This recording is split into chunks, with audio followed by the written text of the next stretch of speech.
నమస్తే, welcome to our channel. ఇటీవల వైసీపీకి అదేవిధంగా రాజ్యసభ సభ్యత్వానికి రాజీనామా చేసిన విజయసాయిరెడ్డి వ్యవసాయం చేస్తానని చెప్పడం కూడా మనం చూసిందే. మరి ఏం జరుగుతోందో తెలియదు, కానీ వైఎస్ షర్మిలతో మాత్రం ఆయన భేటీ అయ్యారు. దీనిపై పూర్తిగా విశ్లేషించడానికి మనతో పాటుగా ఉన్నారు సీనియర్ పొలిటికల్ అనలిస్ట్ అరసమల్లి శ్రీనివాస్ గారు. వారిని అడిగి పూర్తి వివరాలు తెలుసుకుందాం. సార్ నమస్తే. నమస్కారం అండి. సార్, అన్నను వదిలి చెల్లిని కలుసుకున్నాడు విజయసాయిరెడ్డి. మరి ఏంటి సార్, వీరందరూ కూడా ఒకే గుంపుకు చెందిన వాళ్ళని కొందరు అంటున్నారు, మరి కొందరు అమ్మో జగన్ కి వెన్నుపోటు పొడిచి వైసీపీని కాంగ్రెస్ లో విలీనం చేయడానికి అని చెప్పి కొందరు అంటున్నారు. దీనిపైన మీ విశ్లేషణ ఏంటి సార్? అసలు అన్నను వదిలి చెల్లి దగ్గర చేరాడంటే ఇప్పుడు ఇక్కడ ఏమై ఉంటుందంటే, విజయసాయిరెడ్డి అన్న వ్యక్తి రాజకీయాలకి అతను అందంగా చార్టెడ్ అకౌంటెంట్, అతను దొంగ లెక్కలు రాయడంలో సిద్ధహస్తుడు. జగన్మోహన్ రెడ్డి దొంగతనాలు అన్నట్లు ఇతను సింహభాగం వాటా ఉంది అతనికి. ఇతనే దగ్గరుండి చేయట్టు చేయించాడు. అతనికి దొంగతనం చేయాలని బుద్ధి ఉంది, ఎలా చేయాలో చెప్పినోడు ఇతను. సపోజు ఇతను కన్నం వేస్తాడు గోడకి, ఆ కన్నంలోంచి దూరెళ్ళి తెచ్చుకుంటాడు డబ్బులు. అది వాళ్ళిద్దరు బాండింగ్. అందుకని A1 A2 కింద ఉన్నారు. ఇక షర్మిల ఆవిడ జగన్ మీద ఎంతో కొంత నయ్యం. ఆ ముళ్ళుని తీయడానికి పనికి వచ్చింది కదా, ఈ ముళ్ళు మంచిదంటే ఈ ముళ్ళు కూడా గుచ్చుకుంటుంది చూసుకుంటే ఎప్పుడన్నా. అంచేత ఏదైనా ముళ్ళే, కానీ అది కొంచెం ప్రమాదకరమైన ముళ్ళు, ఇది కొంచెం దాని మీద తక్కువ ప్రమాదకరమైన ముళ్ళు అనమాట. సరే, వాళ్ళ అన్న దగ్గర చెప్పాడు, నేను రాజకీయాలు మానేస్తున్నాను, వ్యవసాయం చేసుకుంటాను అని చెప్పాడు. అది జనాలకి ఎటకారం కింద నేను జనాల మీద పగబట్టాడు. విజయసాయిరెడ్డి శాపం పెట్టాడు ఆంధ్రప్రదేశ్కి. ఏమన్నాడు తెలుసా? 29లో జగన్మోహన్ రెడ్డి ఘన విజయం సాధించాలన్నాడు. అంటే దాని అర్థం ఏంటి? శాపం పెట్టినట్టు అన్నమాట. ఇప్పుడు దీవించరా బాబు అంటే పెళ్లి కొడుకు ముండా అన్నట్టుగానే ఇతను పోతా నువ్వు మళ్ళీ ఆ శాపం ఎందుకు పెట్టడం? నువ్వు నీ పని ఏదో, నువ్వు వ్యవసాయం ఏదో నువ్వు చూసుకుంటా దుంపలు గింపలు పండించుకోకుండా నువ్వు ఎందుకే బాబు మళ్ళీ అతను వస్తాడు, అతను రావాలని కోరుకుంటూ పెట్టింది. సరే, ఆడు మరి అలా కోరుకోపోతే ఆడు ఏమంటాడో మరి తెలియదు. బాత్రూమ్ గట్ట వెళ్తాను భయం ఇతనికి, అతను ఉండగానే. ఇతని ఇంట్లో ఇతను వెళ్ళినా కానీ ఇప్పుడు వివేకానంద రెడ్డి గారు ఆయన ఇంట్లో కదా ఆయన చంపేశారు, అలాగే ఈయన ఇంట్లో ఈయన వెళ్ళడానికి కూడా భయం వేద్దాయి. ఇతనికన్నా ముందు వెళ్ళి కూర్చుంటారు వాళ్ళు, పైకి పంపించేసి వాళ్ళు. కాబట్టి ఘటన సమర్థులు అంటారు, ఏమైనా చేయగలిగిన సమర్థులు వాళ్ళు. వాళ్ళ గ్యాంగ్లు అలాంటివి ఉంటాయి. నక్సలైట్ల చేత వాళ్ళు రాజకీయ హత్యలు చేయించిన చరిత్ర వాళ్ళ కుటుంబం ఉంది. అంటే నక్సలైట్లు అంటే అన్నలో పేద ప్రజల కోసం పాటుపడి వాళ్ళని కదా. వాళ్ళకున్న ఇమేజ్ ఎంత కష్టపడతారో, ప్రాణాలు త్యాగం చేస్తారు, ఆస్తులు పోగొట్టుకుంటారు, బయటకు వస్తారు, బాగా చదువుకున్న వాళ్ళు. వాళ్ళ గుంపులో దూరిపెత్తారు వాళ్ళ మనుషుల్ని. ఆ ముసుగులో చాలా హత్యలు చేయించారు వాళ్ళు. పరిటాల రవీంద్ర గారు కానీ, చంద్రబాబు నాయుడు గారి మీద దాడులు కానీ అంతా రాజశేఖర రెడ్డి ఫ్యామిలీ చేయించింది. అదంతా మీకు శ్రీపాదరావు గారు హత్యలు, వ్యాస్ గారు, ఉమేష్ చంద్ర, ఇవన్నీ కూడా ఖచ్చితంగా ఇలా చేయించినాయి, ఏ అనుమానం లేదు. అలాగా ఏ వ్యవస్థలో అయినా సరే వీళ్ళు చెడగొట్టేసి ఉండిస్తారు. ఈ భయం ఉంది అతనికి. ఎందుకంటే వాళ్ళ చరిత్ర దగ్గర నుంచి చూసాడు కదా, వాళ్ళ వికృత స్వరూపం, వికృత స్వభావం దగ్గర నుంచి చూసాడు. దూరం నుంచి చూసి కూడా తెలియకపోవచ్చు. జగన్మోహన్ రెడ్డి ఎర్రోళ్ళగా కనపడతాడు మనకి బయట నుంచి వస్తే. తింగర చూపులు చూసుకుంటా, బిత్తర చూపులు చూసుకుంటా నడుస్తూ ఉంటాడు. ఊరి బిత్తన ఇలాంటి పనులు చేస్తాడు అనుకుంటాం మనం ఏంటండి, కానీ దగ్గర నుంచి చూసినట్టు తెలుస్తుంది అసలు స్వరూపం. దాంతో ఆ భయం ఉంటుంది వాళ్ళకి. సరే, అతను వదిలేడు రకరకాల కారణాలు. ఏంటి కేసుల్లో ఇందులో ఉండి ఇతను పట్టుకుని ఆడపడితే కుక్కతోక పట్టుకుని గోదావరి ఇదినట్టే. భవిష్యత్తులో అధికారంలోకి వచ్చే అవకాశం లేదు. మనం ఇతనితో పట్టుకుంటే రోజు స్క్రిప్ట్ పంపించి తిట్టమంటున్నారు. అలా తిడతాం మొదలెడితే వీళ్ళు నన్ను లోపల వేస్తారు, కుమ్మేసిలా ఉన్నారు.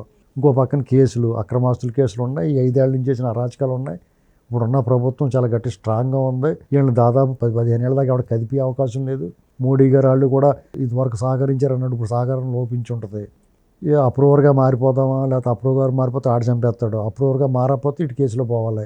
ఇలాంటి రకరకాల సమస్యల్లో నేను మానేసినండి ఆట అని చెప్పేసి వెళ్ళిపోతున్నాడు. అంతే చిరాకు వచ్చి.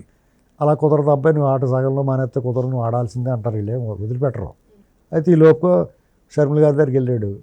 పాపా, నేను వాళ్ళ అన్నాయని నేనే అనలేదు, మీ అన్నగారు అనమంటే ఆడు తిట్టాడు, ఆడు అనమంటే అన్నావు, బుద్ధి లేదా నీకు, ఆడు పెంట తినమంటే తింటావా అని అడగాలి ఆవిడ. మరి ఏం అడిగిందో తెలియదు. అదే సార్, ఇది కూడా జగన్ మాస్టర్ ప్లానే అని చెప్తున్నారు సార్. వాళ్ళని నమ్మటం లేదండి. ఎందుకంటే వాళ్ళు అస్సలు నమ్మకూడని వ్యక్తులు ఎవరైనా ఉంటే ఈ ప్రపంచంలో వాళ్ళే. ఎందుకంటే వాళ్ళు మంచిగా మారేనన్నా నమ్మకూడదు, వాళ్ళ పరివర్తన వచ్చిందంటే కూడా మనం నమ్మలేం. వాళ్ళు వచ్చే అవకాశం లేదు. వాళ్ళ బుద్ధి అలాంటిది. వాళ్ళు తమ స్వార్థం కోసం, తమ మేలు కోసం ఎలాంటి పనైనా ఎంతటి జగదారాల్సి వచ్చినా దిగదారుతారు. ఎంత క్రూరత్వానికి పాల్పడాల్సి వచ్చినా పాల్పడతారు. ఎంత దుర్మార్గం చేయాల్సి వచ్చినా చేస్తారు. ఎంత దిగదారాలన్నా దిగదారుతారు. పచ్చి అబద్ధాలు మాట్లాడతారు. అతను చూడండి, నేను అబద్ధాలు మాట్లాడను అంటున్నాడు. అదే పెద్ద అబద్ధం. అది నేను అబద్ధాలు మాట్లాడు అవును సార్, ఆ రోజు ప్రెస్ మీట్ అది ప్రెస్ మీట్లో చూడండి. అంటే ఇంత దారుణమైన అంటే వాళ్ళకి బరితెగింపు. మనం ఏం చెప్పినా వింటారు జనం. అదే ప్రెస్ వాళ్ళు విన్నా వినకపోయినా చెప్పేసి పోతాడు. దానికి వెనకాల డప్పు కొట్టి బ్యాచ్ ఉంటారు. అదే ప్రెస్ మీట్లో అడిగారు కదా, ఈసారి నిజం చెప్పండి అన్నారు వాళ్ళు. వివేకానంద రెడ్డి మటర్ గురించి కట్టండి. అక్కడ కొంచెం తడబడ్డాడు కానీ మొత్తం మీద చెప్పేశాడు. ఇప్పుడు షర్మి గారి దగ్గరికి వెళ్ళి కూడా రకరకాల ఉన్నాయి వాదనలు, ఆలోచనలు, చర్చలు. ఏంటంటే ఇద్దరి మధ్య సెటిల్మెంట్కి, రాజీకి, లేదా బాబు మీ అన్న వదిలేహే, నువ్వు ఏదన్నా నాకు హెల్ప్ చేయగలిగితే చేయి, నువ్వు కూడా జాగ్రత్తగా ఉండు, నీ కార్ టైర్లు అయిపోయి వెళ్ళిపోతాయి ఒకేసారి చూసుకో అని చెప్పి ఇలాంటివి కూడా సూచనలు చేసి ఉండొచ్చు. లేదా కాంప్రమైజ్కి ప్రయత్నం చేసి ఉండొచ్చు. లేదా కాంగ్రెస్లోకి ఎప్పుడన్నా భవిష్యత్తులో యూపీఏ గవర్నమెంట్ వస్తే నన్ను చూసుకోకుండా జాగ్రత్తగా నీకు ఏం కావాలి హెల్ప్ చేసి ఏదన్నా మాట్లాడి ఉండొచ్చు. ఫైనల్గా మనం బయటకు వచ్చింది ఏంటంటే సారీ పాప, నిన్ను మీ అన్న తిట్టమంటే తిట్టాను అనేటువంటిది బయటకు వచ్చింది. ఎవడో దగ్గరుండి చూడటం కదా, ఎవడో కూడా అంచనా. ఏమైనా అస్సలు నమ్మకూడని వ్యక్తి ఎవడన్నా ఉంటే విజయసాయిరెడ్డి, జగన్మోహన్ రెడ్డి వాళ్ళ గ్యాంగు. వాళ్ళ మీద షర్మిల గారి మీద ఎందుకు సాఫ్ట్ కార్నర్ ఉంటుందంటే మాలాంటి వాళ్ళకి జగన్మోహన్ రెడ్డి మీద ఆవిడ కూడా పోరాడింది, ఆవిడ కూడా ప్రశ్నించింది, వాళ్ళకి ప్రశ్నిస్తుంది. అతని అరాచకాలని ఏమాత్రం భేషజం లేకుండా, మొహమాటం లేకుండా నిలదీసింది. అలాగే వాళ్ళ చెల్లెలు సునీత గారికి అండగా నిలబడింది. వాళ్ళ బాబాయ్ మర్డర్ కేసు గురించి నువ్వే చేయించావు అనేటువంటిది పాయింట్ వేలు చూపించి మాట్లాడుతుంది.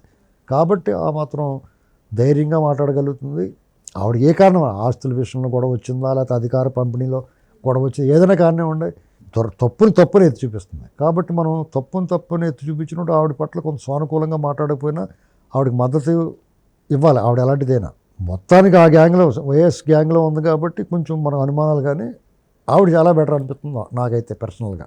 విజయసాయిరెడ్డి ఇలాంటి మళ్ళీ వెళ్ళి కలుషితం చేసేయకుండా ఇలాంటి మళ్ళీ కలుపుకుని ఆవిడ పాడైపోకూడదు. ఆవిడ ఎంత దూరంలో ఉంచాలో అంత దూరంలో ఉంచాలి. ఆవిడకి ప్రజల నుంచి ఇవ్వాలి కాబట్టి రేపన్నా మద్దతు వస్తుంది. ఆవిడ పర్ఫెక్ట్గా ఉంటే వాళ్ళన్న ఆ బాటను విడిచి రావాలి. మళ్ళీ పొరపాటును కూడా రాజన్న రాజ్యం తెత్తం కట్టాలనకూడదు. ఎందుకంటే రాజన్న రాజ్యం చూసాం కదా, ఆవిడ మళ్ళీ ఒరిజినల్గా వెళ్ళిపోయి కాంగ్రెస్ వాళ్ళకి ఇందిరమ్మ రాజ్యం ఇలాంటివి మాట్లాడుకుంటే బెటర్. ఇవ్వాలి కాబట్టి రేపన్న పని జరుగుద్ది. వీళ్ళ భేటీకి అంత ప్రాముఖ్యత ఏమీ లేదండి. చర్చలు జరుగుతాయి. అతను వచ్చి సారీ చెప్పుకుని ఉండొచ్చు, లేదంటే ఆస్తి సెటిల్మెంటు పోతా నువ్వు ఎలాగ పోతున్నావు కదా సెటిల్మెంట్ చేసి పోరా అని చెప్పి ఉండొచ్చు జగన్మోహన్ రెడ్డి. ఏదైనా ఉండొచ్చు, ఏదైనా కానీ ప్రజలకు అసలు అవసరం లేని పని అది.